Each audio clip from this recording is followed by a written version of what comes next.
In this video, we're going to be talking about conversion optimization. And specifically, I've put together this really in-depth 53-point conversion rate optimization checklist into a detailed article, which you can also download, and it's on our website. So this video goes with that. Let's get started with the first top point that you need to know.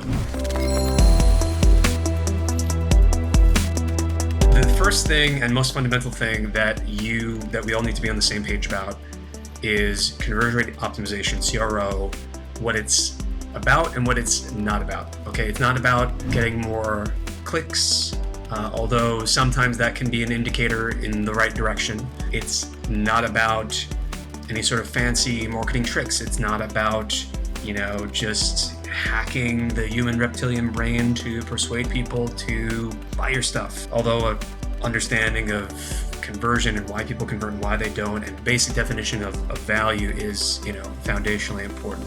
CRO is about driving more sales for your business. It's fundamentally just all it's about. But before we go further, you can get a lot from this video, but I also want to encourage you, because I know that there are a number of startups in our audience who watch these videos. And for those who are earlier on in your journey, CRO may not be for you. Conversion rate optimization may not be for you. If you have any doubt, or if the data tells you that you should have doubt in terms of the alignment of your product or service with your market. So first and fundamentally, you should not be focused on CRO, on getting your conversion rate up if you're just struggling to make sales in the first place. Now, it could be some economic headwinds depending on what market that you're in that maybe you're facing, and maybe CRO can incrementally help. But CRO by itself cannot fix a product that is low value, that is not solving a fundamental problem that your market recognizes as valuable and worth spending money on, to the tune of you being able to turn a profit and to do it in a reasonably scalable way. And not everyone has to go and build Google, but fundamentally, to have a successful business, you need to make sure that that fundamental is taken care of, that you are able to make sales, and that the dogs like the dog food, to quote, I think several startup books, they call it dog fooding. Basically your product is like the dog food, and the dogs are the market. So do the dogs run and eat it? Are they interested? Do you have repeat customers and clients, and so on and so forth? Are you generating any natural word of mouth? So make sure that is all taken care of before you invest heavily in CRO, because CRO will be a great accelerant, like gasoline on the fire, to use a cliche, to just accelerate your growth if you have that fundamental already in place. And having said that, of course, you need a basic website to get going here as well, because the website is more or less the foundation of your marketing funnel. All right, got it? Good? Cool, we're all on the same page. All right, so next you need to actually set a conversion goal. So what do you actually want to achieve? Do you want to get more people to check out, to just actually buy online, depending on what you're selling? Maybe you want to get more people filling out your lead generation form. Maybe you just want to get more people to your checkout page, because you know that that's a leading indicator that you will grow sales as well. Maybe conversions for you is more targeted just to a segment of your funnel right now, like growing your email list, because fundamentally your funnel is solid enough that if you grow your email list, you're going to make more sales overall. And it's different for different businesses based on where you are at. I also want to encourage those who might be earlier on in the journey, and maybe you don't have a ton of traffic. Like a lot of businesses that are actually quite successful do not have a ton of traffic. And you might be wondering, okay, I only have 1,500 visits or 1,000 visits or less a month, Matt. Can I grow my business with CRO? And I would say to that, yes, you can, but it's not going to be most likely through A/B testing, because A/B testing will just take too darn long. And that's part of why I created this checklist, as well as the info product, the Proven Sales Conversion Pack to go with it, because it's about the insights, it's about leveraging, what other people have already tested and understanding the conversion principles that are at work, that if you clone them into your website, and if your market and our product is in any way similar foundationally, then you're going to get better results as a result of copying what works. All right, and just adapting it obviously to your product and market. As an example of this, with our business in 2015, 2017 actually, when we launched the second productized service, we raised our prices significantly at the time. This is when we were offering a done-for-you sales funnel service. And people would come to us and they would pay a monthly fee in order for us to create their sales funnel from scratch or build on their existing funnel, optimize it and whatnot. And this productized service, so it was packaged, it had with the prices on the website, and we wanted to get more people to book calls with us, okay? So I read this case study about this limo company. Actually, it was a software tracking company for limo fleets, okay? So they would use GPS and they would track where the fleet of limos and cars were, so that these the central dispatch could understand how to best allocate these resources in terms of booking appointments and whatnot, and timing of scheduling the usage of the assets, which were the cars. And the case study, which was published on Crazy Egg, it talked about how they were initially trying on this landing page to get people to book a call. And they changed the offer from, book a call to fill out this form and you can get you can watch a 10-minute video. And that's what the call to action said. And it was that they were asking for the same information, so same number of form fields, okay, but the promise of what would happen in the next step, rather than getting on a call, would be to watch a 10-minute demo video.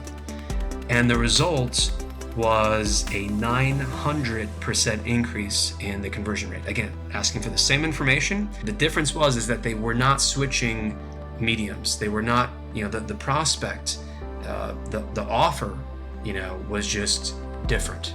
It would, and it had more value, more appeal, because they could get answers to their questions without having to wait, several days for a call back or to get on a call. They didn't, they were already online, all right? They didn't have to switch, mental modes or medium. They could just get more answers and more clarity while still being online on this website. So a 900% increase in leads as a result of doing that. I read this case study and said, you know what, let me clone this into our funnel. We did so. We saw about a 700% increase in leads coming in.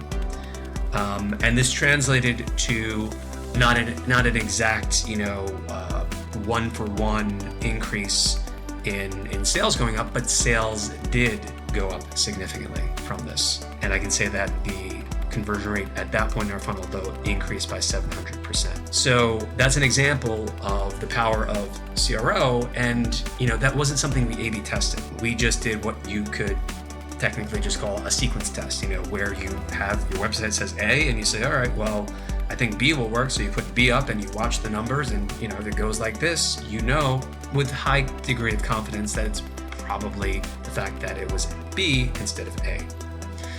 So CRO can work for your business, even if you don't have a ton of traffic. And, you should also be skeptical of anyone who's telling you, oh, you got to A/B test. It's like most businesses do not have the traffic to do it well. And that's okay. One of our first clients that we worked with, who was a 7-figure business, and I was very impressed by this back in 2014. We were just, an agency at that time, building, custom landing pages and copy. And this entrepreneur, we became friends. We met through this networking group, and he had started his business just 2 years earlier. He was selling into a market which were enterprise customers, like large Fortune 500 companies like Revlon. I believe NASA as well was one of their clients, and they would build these applications, to help with their processes. I bring up this example because that business was doing over 1.5 million in revenue per year with very healthy profit margins, and it was a service business, and they had about 1,500 visits to their website per month. So, and they didn't do CRO. They just used best practices, and we helped them with that by redesigning key landing pages that they were sending Google AdWords traffic to. So keep that in mind. You can apply CRO insights without actually doing extensive A/B testing. However, to help your aim be really effective, there are certain key tactics that you can do. Like, a lot of people in our audience, I find, are actually very savvy, but also rightfully so, many are skeptical or even cynical, because you hear the same advice over and over again. But I also find that a lot of that skepticism and cynicism comes from actually just not taking action, not taking enough action, either because you're just too busy, like you got a lot on your plate, and that's understandable. But I encourage you to be skeptical of your own skepticism if you actually haven't tried a thing. For example, one of the ways in which any conversion change that you can have a higher confidence in making before you make it is tactically you can do email surveys. And again, this is like kind of tried and true, sounds cliche, sounds boring, but boring often works. Just writing, for example, clear copy can increase your conversion rate. If it's boring copy, but it's more easy to understand, boring works. So email surveys work for helping you to understand what you should be changing to help your conversion rate. Other examples of this for CRO include on-site surveys, post-purchase follow-up, just laying out your funnel visually and having some sort of track. Like, we just actually use like a spreadsheet to bring together our Facebook ads, our Google Analytics, our active campaigns, CRM data, and maybe one or two other things, and we just put it in one place, and it's just a spreadsheet. And it's a little visually organized, but it's not anything special. It just helps us to know our numbers and identify bottlenecks and where we should be optimizing in the first place. You can also discover pages, with a high bounce rate, heat map, scroll tracking, user session recording, user testing. You can do interviews with people who are in your target market. So around 2015, we had a client. We did the survey, and what was surprising in the survey was that people just didn't know that this offer existed. Like, they were on the email list, they were, engaged with the content that was going out, they liked it, but they were like, oh really? Like, you have a paid offer? Like, sweet, like where do I go to sign up for it? So just like the visibility of the offer wasn't there. What was also interesting was that I conducted one-on-one interviews with people in the target audience who answered some of the survey questions. They indicated that they were willing to get on a phone call. Several of them stood out to me. One of them in particular was the story of this girl and her personal connection to photography. Why was it important to her? And part of the reason it was important to her was because when she was a little girl, her father gave her this camera for Christmas, and this really meant something to her. It represented time with family, her father caring about her and them sharing something together. And so she just grew up with it, and she did some professional, and she did it as a hobby as well. But that's why photography was important to her. And this sort of in-depth qualitative data you don't get just from doing a survey most of the time.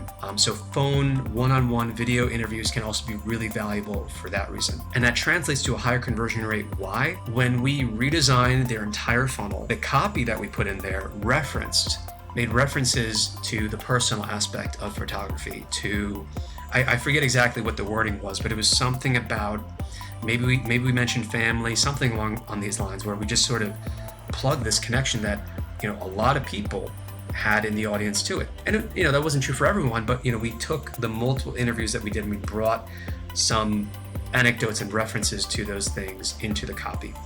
And the result, when we launched, was a 600% increase in the conversion rate. And it was a profitable investment within the first week, based on what the company had been paid. And it was even more profitable by the second week. Did it stay that high? Well, it was a launch. We had an email promotion going out there as well, but everything across the board was up. Okay, so it was a big win, and that came from gathering this data from these boring CRO sources that do take a little bit of time, like getting on the phone and email surveys. Okay, so the 53-point conversion checklist, you can go ahead and you can access that for free. The link is going to be in the description right below this video. I want to conclude this video by going over what I think are the top 5 points that you should know. If you're in a rush and you're considering checking out the checklist, here's some of what I think are some of the most important takeaways. All right, so here are the top 5. If you access the this free 53-point conversion checklist, what you're first going to notice is that all the items on the checklist, we've actually organized them to make them easier to kind of go through and understand, what they are and why they work. We've organized them by the 11 laws of sales funnel physics. So we have this framework at AutoGrow. You may already be familiar. Some of you in the audience already know this. The 11 laws of sales funnel physics, it's exactly what it sounds like. So you throw a ball, goes up in the air, comes back down.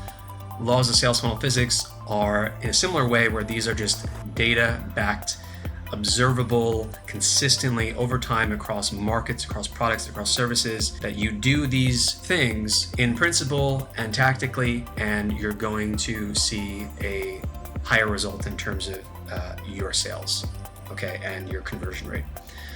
So for example, I'll go through sort of my top 5 based on each of the laws.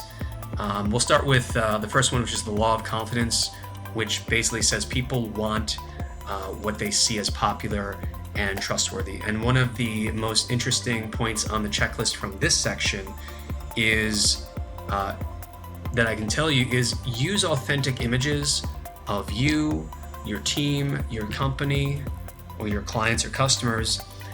And why do you want to do this? Because it avoids this commercial feeling. And a lot of people overlook this opportunity, and it's very easy, for designers to rely on stock photos, and they're not professional photographers who might necessarily fly out and photograph you, your team, your clients, your customers. But if you can hire someone to do that, or you can provide those images, it's going to make your design better. It's going to feel less commercial, and your conversion rate is going to be higher as a result.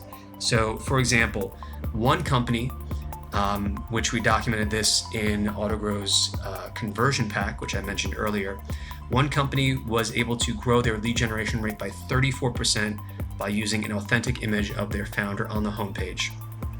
So that gives you an idea. And this was not just in one case study. I saw this across multiple A/B tested, statistically confident case studies. So that's the first of my top 5 points from this checklist. So the second point falls under the umbrella of the law of visibility, the law of visibility. And the law of visibility, long story short, we can talk more about it another day. Sometimes we have webinars. I think we're going to come out with an ebook all about the 11 laws. But basically the law of visibility says if it isn't seen, it won't sell. All right. And the key point from this checklist under the law of visibility that I'd like you to remember and consider is this. In terms of visibility, what is highly visible within your funnel? And when I say funnel, I'm talking about your website, your emails, your ads. What exactly are people naturally drawn to, for example, on a landing page? Well, that which is going to get their attention, that which may be just visually bigger. For example, your headlines. Your headlines they just get read more than other text. Bullet points as well kind of fall under this category because people are often skimming and scanning.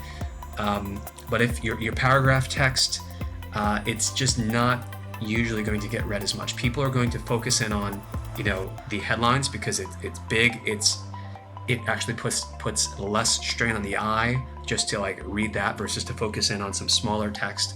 So in terms of optimizing for a higher conversion rate, think of your headlines as a higher point of leverage than other elements in your funnel and on your landing page in general. Because if you have a stronger, clearer, more persuasive, more aligned with your market headline, your conversion rate will go up. The next of my top 5 points from this 53-point conversion rate optimization checklist is under the umbrella of the law of repetition. Law of repetition basically says, say it again, because maybe I'll change my mind. Maybe I'll be in a different mood. Maybe my circumstances have changed, and you're coming in at just the right moment where, you know what, I'm ready to make that buying decision. I've read some research in the past that decisions in general, they take some sort of emotional energy to do. Like it's not just about like, okay, do I have the money or do I not? Although that is a fundamental thing where if people don't have the money, generally they're not going to go and take a loan or, rack up debt, and you shouldn't want them to do that probably in order to buy your product or service. I see some marketers doing that. I think that's pretty uncool. They're usually like info product marketers. So I don't recommend that at all. Doesn't feel cool. What I find a lot of brands though do is that they kind of get a little too cautious. They get a little too, I don't know if the right word is like in love with their brand and or perfectionist perhaps. And they're not willing to take any risk to grow. But in order to grow, you have to fundamentally be willing to change. In order to grow physically, this is an analogy. But it's kind of a general principle. You have to be willing to be uncomfortable. Let's say you're trying to change your mindset, you're trying to reframe something that is painful or uncomfortable, maybe personally in your life. You need to confront the facts of that situation and see how you might be able to reframe it or flip it into a positive way. Similarly, if you want to get stronger physically, you go to the gym, you have to make yourself uncomfortable. If you want to diet, it's something similar. So funnels, though, of course, are not like that, but mentally, we have to kind of be willing to make ourselves uncomfortable. Change is required for growth. So the key takeaway that I'd like you to get here from under this umbrella of the law of repetition, from this CRO checklist, this relates to email list building, okay? And I want to encourage you to ask for opt-ins repeatedly, and it can be the same incentive. In other words, it can be the same lead magnet, but you can reword it in different ways that will maybe eventually plug into and align with the reader's preferences, whether they be unconscious or, emotional, or just somehow aligning in a pragmatic way with whatever, the value is related to their problem that the lead magnet helps to solve. Practically speaking, well, it might look like having multiple calls to action across your website. You could have a lot of websites use a pop-up. Some brands are comfortable with that, some are not. But you could change the wording based on the behavior of the user on the site. Maybe on their second visit, you show the same lead magnet offer, but again, presented in a different way, because you're going to see a higher conversion rate. It's just like a law of physics, a law of repetition. The final 2 insights and points that I want to give you in this video from this 53-point CRO checklist, which again is free if you want to check it out, is under the umbrella of the law of maximization from our 11 laws of sales funnel physics. The law of maximization basically says everyone wants maximum value. Everyone wants maximum value. And the first point under this umbrella is that you want to use words that convey some sort of an immediate benefit rather than some sort of neutral or delayed benefit. For example, watch, and this is coming from one of the case studies in our conversion pack resource, watch might be a better word rather than request. You can relate this back to the limo case study where people were requesting a call or a consultation versus watch a 10-minute video, as in right now. The second point under the law of maximization, and the 5th and final point that I want to give you from this 53-point checklist to come away from this video with, is surveying customers not just on, like I talked about before, the example of surveying to increase your conversion rate. The vast majority, you might think like you're surveying on your website, okay? And a lot of those people, the vast majority, they're not buyers. What this point is about is surveying the people who have bought. And you want to ask them, why did you buy? And you want to hear it in their own words, okay? For instance, one of the case studies from our conversion pack, they were able to grow sales by 64% just using surveys to guide their redesign. In other words, just finding out like, well, what did the market want that they found appealing to buy this in the first place? And maybe that is on the landing page where you're selling already, or maybe it isn't.